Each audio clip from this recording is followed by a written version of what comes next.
The kiss he gave her was fiery, as if releasing every pent-up emotion. Mrs. Eleanor flinched slightly but quickly responded. James's hand gently rested on her waist, feeling the softness through the thin silk fabric.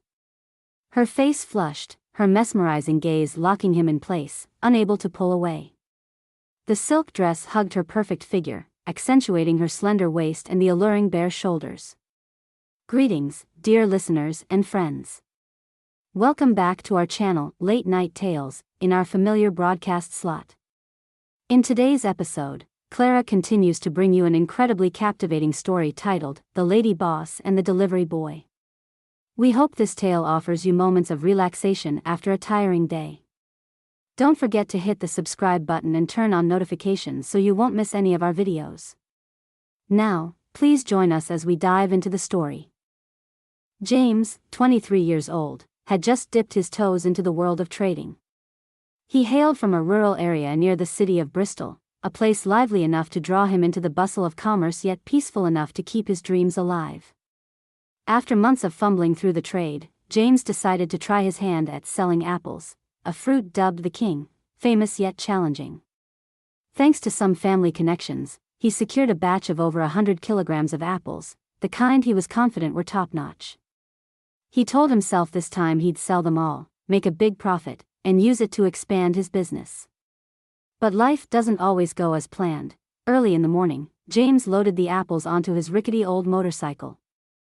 On the way to the wholesale market, he reassured himself that selling this batch would turn a new page, no more instant noodles for a month. Yet the trader's life proved unforgiving. James hawked his wares from stall to stall, from tiny corner setups to grand stands with fancy signs. Hours passed, and no one took his apples. "We've got our suppliers already, lad. Stable quality, good prices.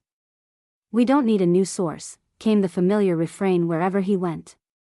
By noon, he was exhausted, his stomach growling with hunger. Sighing in frustration, he stopped in front of one of the market's largest fruit stalls, its elegant sign reading, Yvonne's Stand, Premium Fruits. Gathering his courage, James approached. A young employee blocked his way. "The boss isn't here. Leave your number and come back another day."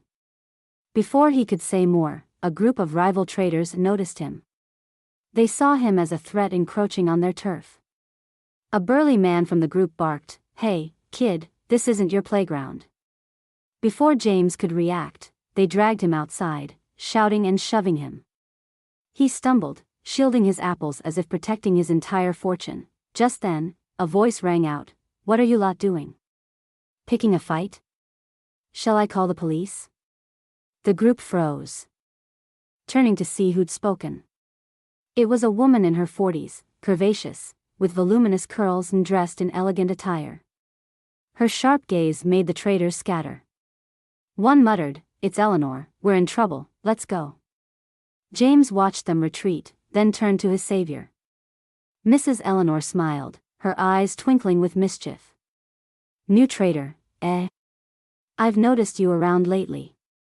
What brings you here to peddle your goods?" Scratching his head, James recounted his morning woes. Eleanor chuckled, "So, do you think your apples are good enough for my stall?" "Yes, ma'am, my apples are the best. No one could complain," James replied boldly, brimming with determination. Eleanor laughed heartily. "All right, I'll take 100 kilos on trial. But mark my words, my stall only sells top-tier goods. If they're not up to par, don't dream of coming back." She gave him a few more instructions before he left. As he turned to go, she suddenly pressed a bag of golden oranges into his hands. "Take these and eat, you look famished. Do business properly, all right?" James froze. It was the first time he'd met a stall owner so formidable yet oddly caring. Walking away, he thought, this lady boss is something else. Eleanor wasn't a stranger in Bristol's market scene. Everyone knew her, not just for owning nearly 100 fruit stalls across nearby towns, but for her title as the Fruit Queen. At 47, she retained a youthful allure. Her smooth, fair skin and lightly curled hair carried a faint perfume scent. Her confident stride, paired with tight dresses or daringly cut blouses, exuded both sensuality and authority. Beyond her looks, Eleanor was sharp and decisive in business. Though married to a furniture company director, she managed her fruit empire herself, upholding a reputation for premium quality with full refunds guaranteed. James never imagined that first deal with Eleanor would become a turning point in his fledgling career. After the trial batch, she began watching him closely. She called often to check in, always showing up in person to inspect deliveries instead of sending staff. Each encounter left James blushing and his heart racing. One early morning, as he arranged a fresh batch of apples, Eleanor appeared. She wore a red dress that clung to her, its deep neckline revealing her voluptuous curves. A sparkling belt highlighted her trim waist. Approaching, she purred, "How's today's batch, James? Anything special?"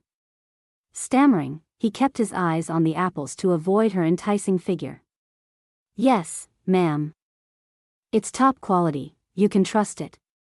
Eleanor picked up an apple, her slender fingers brushing its surface as if testing its worth. Her mischievous eyes met his. "You say it's good, but it looks a bit green to me. What if the inside's lacking too?" Her words threw him off, unsure how to respond, caught between fear of disappointing her and embarrassment at her playful tone. Sometimes, she flustered him so much he wanted to disappear. One morning, she summoned him to her main stall to check a new delivery. When he arrived, she was trying on clothes at a shop across the street. Emerging from the fitting room in a sheer white dress, adjusting the straps, she called, "James, come tell me if this dress looks good." He stood rooted. Face red as a tomato, managing only, "Why yes, ma'am, it's lovely." Eleanor laughed, "Here I thought you only cared about apples, turns out you've got an eye for fashion too." From then on, he tried focusing on work during their meetings, but her gaze and voice always unraveled him. From their first encounter, Eleanor noticed James not just for his surprisingly tasty apples, but for his youthful zeal, bright eyes, and earnest words. Having met countless traders, he stood out as intriguing. After that initial 100 kilos, she ordered more, every few days, a few hundred more. She even asked about his struggles. When he was short on cash, she advanced him extra funds, a favor she'd never extended to others. Once, when his battered motorcycle broke down mid-delivery, she didn't scold him but handed him a stack of bills. "Take this, buy a new bike, don't keep customers waiting. I'm investing in you, remember." Stunned, he protested, but she insisted. He felt gratitude tinged with unease. Each delivery, Eleanor met him personally, an anomaly her staff noticed. She'd linger, finding excuses to chat. One time, waiting in a sheer white blouse over a soft dress, she watched him unload apples, her gaze making him squirm. "You're young and strong, hauling all those kilos and still looking fresh. That's what it takes to succeed, right, James?" She teased, eyes glinting. He mumbled a reply, rushing to finish and escape her stare. But she'd stop him. "Eaten yet?" "No." "Stay, eat with me, there's good food." He tried refusing, but she pulled him to a small kitchen behind the stall. Blushing, he couldn't resist. One late evening, she texted him to deliver straight to her home since the stall was closed. Hesitant but obedient, he arrived to find her in silk pajamas, modest yet alluring. "This late, and you still deliver?" "Such dedication," she said, holding a glass of wine, her gaze suggestive. Her grand home gleamed with elegance, perfume wafting through the air. He dropped off the goods, eager to leave, but she held him back. "Stay, have a drink, young folks like you need to unwind to last in this game." He resisted, but she prevailed. Under dim golden light, she sat across from him, her sharp eyes softening at times. Her tales, of work, family, private woes, revealed a woman beyond the powerful stall owner. One with an undeniable pull, their bond grew through deliveries, shared meals, and her care for his work. Each meeting stirred not just nerves but anticipation in James. Eleanor's sharpness and allure slowly captivated him. He knew their connection was crossing professional lines, but he couldn't admit it, or refuse it. One day, as he checked stock in his shed, she texted, "Free? Come to this address now, private business to discuss." It wasn't her stall or mansion, but a strange place. Hesitating but recalling her kindness, he rode over. It was a modern, compact house tucked in a quiet alley. He knocked, no answer, but the door was ajar. Stepping in, he called softly, "Ma'am. I'm here." Silence, save for water running in the bathroom. Nearing, he saw light seeping through a cracked door, her humming drifting out. His heart pounded. Unsure if she knew he'd arrived, he turned to wait outside. But curiosity tugged him closer, promising just a peek. Through the gap, he glimpsed Eleanor under the shower, water streaming over her dark hair and smooth back. Bare, her 40-something figure remained stunning, her skin flawless from meticulous care. He swallowed hard, transfixed. Then he brushed the door. Creak. It swung open. Stumbling, he fell flat into the bathroom, water splashing everywhere. Eleanor spun around, startled, then amused as she recognized him. "What are you doing?" she asked, half scolding, half laughing. Scrambling up, he slipped again on the wet floor, stammering, I didn't mean, I just," she laughed, "wait outside, I'll change, then we'll talk."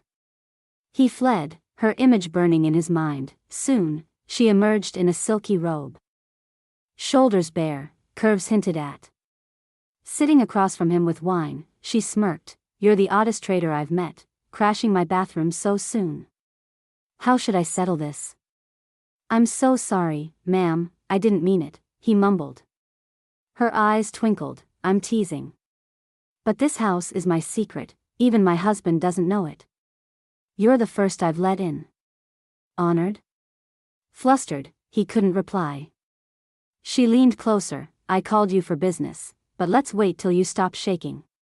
From then on, their dynamic shifted. Her teasing moments multiplied, delighting in his blushes, while he sensed her subtle support beneath it all.